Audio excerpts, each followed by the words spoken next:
दिनैनि एवारनेस प्रग्रामा इलेक्सनखौ लानानै जे एवारनेस प्रग्राम खालामनाय जादों जोंनि सुक्लाय सेरफां समस्थियाव आरो बियो 2 नं सुवापुर धुमका आरो जारखना सुबुरिखौ लानानै बानायनाय जादों आरो बेवहाय जोंनि इउपिपिएल दोलोनि नीति आदर्शखौ मोजां मोननानै बयबो लोब बाहागो लादों आरो बयबो साखाफारा जादों फैबाय थानाय इलेक्सनाव बिपिएफ सरकारखौ फेजेननो थाखाय बा बिपिएफनि बिजाथिखौ फेजेननो थाखाय गणेश कछारिखौ फेजेननो थाखाय नैबे सुक्लाय सेरफाङाव बयबो रायजो राजायानो बाहागो लादों बेवहाय आरो बेबायदि हिसाबै दिनै माने रोखा जादों जे बयबो बेवहाय बाहागो लादों कारापसन सरकारखौ मुक्त खालामनो नागिरदों बेवहाय आरो जिखिनि डेभेलपमेन्ट जानांगौमोन बेबायदि जायैखाय रायजोफ्रा सोलायनायनि थाखाय बयबो लोब बाहागो लानानै दिनै जोंनि जि इलेक्सन केम्पिं खालामनाय बे केम्पिं खालामनायाव हेफाजाब होदों रायजो राजाफोरा आरो बेबायदि हिसाबै फैबाय थानाय इलेक्सनाव जोङो सुक्लाय सेरफाङाव देरहानाया 100% रोखा जानानै दङ। दिनैनि तारिखाव जोङो केलकुलेसन खालामनाय बायदिब्ला बयबो हारि माहारिफोरा जाहाथे लोब बाहागो लादों आरो सोलायथारनायनि खाथिराव बयबो बाहागो लाथारदों आरो बेवहाय जोङो रावखौबो माने थाखा फैसा होनानै भट होनांगौ बा माबा मोनसे प्रलबन होनानै भट होनांगौ होननानै जों बुङाखै बयबो माने बाहागो लादों बे खातमा आत्मायाव जे जों थाइसेबो थाखा होनो हायाखै सोरबा माने गारियाव थाव सोनोबो इसेबो होनो हायाखै थेवब्लाबो बे खातमा आत्मा जों बेरायनानै बयबो बाहागो लालायलायदों आरो बेनो रोखा जायो जे जोङो 26,000निबो बारा भट लानानै जोङो देरहागोन बेवहाय। बे 17 बोसोराव माबायदिहाय माने देरहागोन माने खामानियाव माने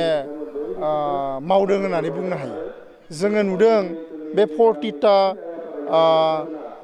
जि डिपार्टमेन्ट बे 40टा डिपार्टमेन्टआव रोखा बुंनो हायो दिनै स्पर्ट्स लाइनाव बबेयाव डेभेलप जानाय नुदों बबे माने जोंनि फिल्डखौ बबेयाव जौगाखांनाय लाबोनाय नुदों इडुकेसन लाइनाव खैखान स्कुल लाना फैदों मा स्कुलनि माने स्कुलफोरखौ अनसुंथाइ होदों ना स्कुलफोराव ना बाउन्डारियावनो दङ ना माने टिचारफोर दङ बेफोरखौ जों हमदांनो हायो बिनि अनगायैबो लाइमोनफोरखौ बोरैहाय संस्थापन होदों बिनि अनगायैबो एग्रिकालसारखौ बोरैहाय डेभेलप होदों बिनि अनगायैबो माने बेवहाय इरिगेसन प्रजेक्टखौ बोरैहाय माने खालामदों आरो दैबाना माने खुरखुनाय बेखौ बोरैहाय होबथादों बेफोरनो स्पस्ट बिथाङा जे नैबे 17 बोसोराव खामानि मावाखै आरो ओरैबायदिबो लामा दङ जायाव माने लामायाव मानसियानो थाबायलांजायि बेबायदि लामा दङ सुक्लाय सेरफाङाव ओंखायनो बिथांनि बुंनाया भिक्ति गैया आरो कुनु बेवहाय जौगानाय जायाखै जेरैबायदि जौगानांगौ बेबायदि जायाखै आरो ओंखायनो बयबो रायजो राजाया लोब बाहागो लादों इउपिपिएलआव आरो बेबायदि हिसाबै जोङो 100% नैबे सुक्लाय सेरफांखौ दिनैनि तारिखाव जों देरहागोन बुंनो हायो थांनाय फार्स्ट 2005आव बिथाङा माने 22,000 भट मोनदोंमोन सेकेन्ड टाइमाव 18,000 भट मोनदोंमोन थार्ड टाइमाव 13,000 मोनदोंमोन दिनै बुंनो हाया बिथाङा रोखायै दाथिना बुंनो हाया बिखाफोर दाननानै बुंनो हाया बिथाङा जे एबार 13,000 भट मोनगोन होननानै मालाबाबो 13,000 भट मोना बियो ओरैबायदि माने डाउनाव थांगोन दिनैनि तारिखाव जोङो केलकुलेसन खालामनानै गोबां इन्टेलेक्सुयेलफोरा बुंदों जे बिथाङा 4 पजिशनावसो थांगोन 4 पजिशननि माने अबस्थायाव गोलैगोन होननानै बयबो इन्टेलेक्सुयेल आरो गोबां रायजो राजाफोरा बुंगासिनो दङ आरो बेबायदि हिसाबै रोखा जादों बिथाङा 4 पजिशन थांनाया रोखाबार दिनैनि तारिखाव जोङो सुक्लाय सेरफाङाव इउपिपिएल दोलो आरो इउपिपिएल दोलोआ देरहानाया रोखा राजनितिकआव लोब बाहागो लानायनि खोथायाथ' बियो गावबागाव सिगांनिफ्रायनो बुंबाय थादों बे गावबागाव पार्सनेल सिद्धान्त जिहेतु आर्टिस्टफ्राबो साफा मानसि नालाय गावबागावनि सिद्धान्तखौ लानानै बिथांमोना राजखान्थियाव बाहागो लागोन दा आंनि बेलायावबो बेनो आं एसे माने आर्टिस्ट हिसाबै राजखान्थियाव बाहागो लायाखै आं हिसाबै राजखान्थियाव बाहागो लादों अबयसे आंहा नैबे सार्थआबो दङ जिहेतु जोंनि नैबे जितु हारिमु जोंनि हारिमुखौ जिहेतु 17 बोसोराव बिपि बा फेहेरनांगौ फुवारनांगौनि थाखाय जेबो खामानि मावबोआखिसै आरो जोंनि आर्टिस्टफ्रा बे मेथाइ खननाय मोसानाय बा एक्टिं खालामनायखौ प्रफेसनेल लानो हानांगौनि थाखाय जिखिनि बेबस्था लानांगौमोन बेफोर बेबस्थाखौ बिपिएफ सरकारा मावाखिसै दा बेखायनो आं सानदों राजखान्थि दोलोआव थानानै प्रमद बर' बिथां सारजों थानानै जोंनि जिथु जेंना आर्टिस्टफोरनि जि जेंना आरो जोंनि हारिमुखौ फेहेरनांगौ फोजौनांगौनि जिखिनि खामानि बेखिनि खामानिखौ मावफुंनायनि जिथु बिबान बे बिबानखौ लानानै आं दिनै नैबे इउपिपिएल हान्जानि जानानै खामानि मावगासिनो दं इउपिपिएलनि जानानै खोथा बुंबाय दं सिगाङावबो फैखांबाय बे 29 नं जे सुक्लाय सेरफां समस्ति दिनैबो फैदों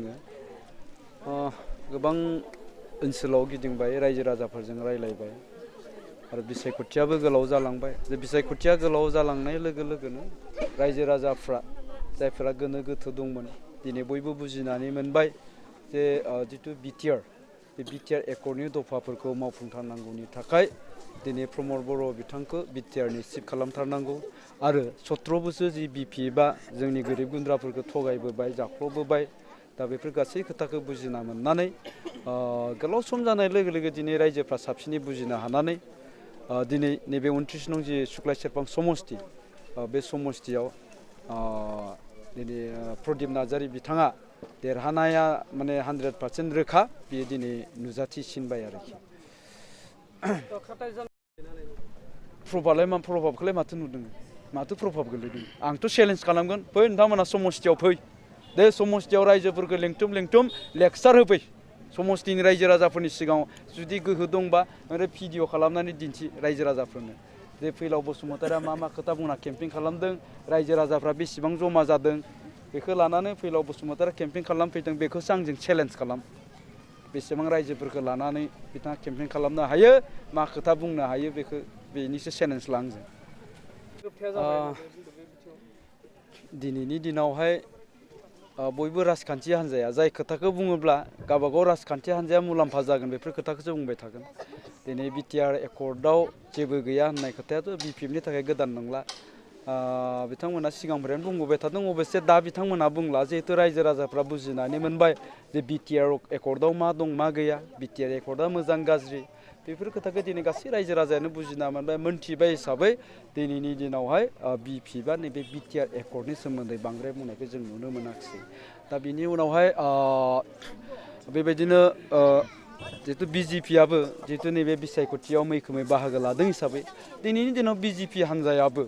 जाय खोथाखौ बुंब्ला गावसोरा माने पलिटिकेलि बेनिफिट जागोन दा बेफोर खोथाखौनो बुंगोन बेयावनो जों नुनो मोन्दों दाखालि हिमन्त बिश्व शर्माया बिथाङा मोनसे खोथाखौ बुंदों जे बिटिआरखायसो जों एकर्डखौ खालामनाय जादों दा गतिके बिटिसि ओनसोलनि गुबुन गुबुन जाथि जन'गोष्ठिया जा खोथाखौ सिन्था खालामदों जों बेफोरबायदिनो खालामदों थिग बेफोरबायदि खोथाखौ बिथाङा इंगित होदों दा बिनि ओंथियानो जाबाय मा बिथांमोना गावबागाव माने राजखान्थियारि सार्थनि थाखाय बेफोर खोथाखौ बुंनो माने जाय खोथाखौ बुंब्ला बिथांमोननि राजखान्थि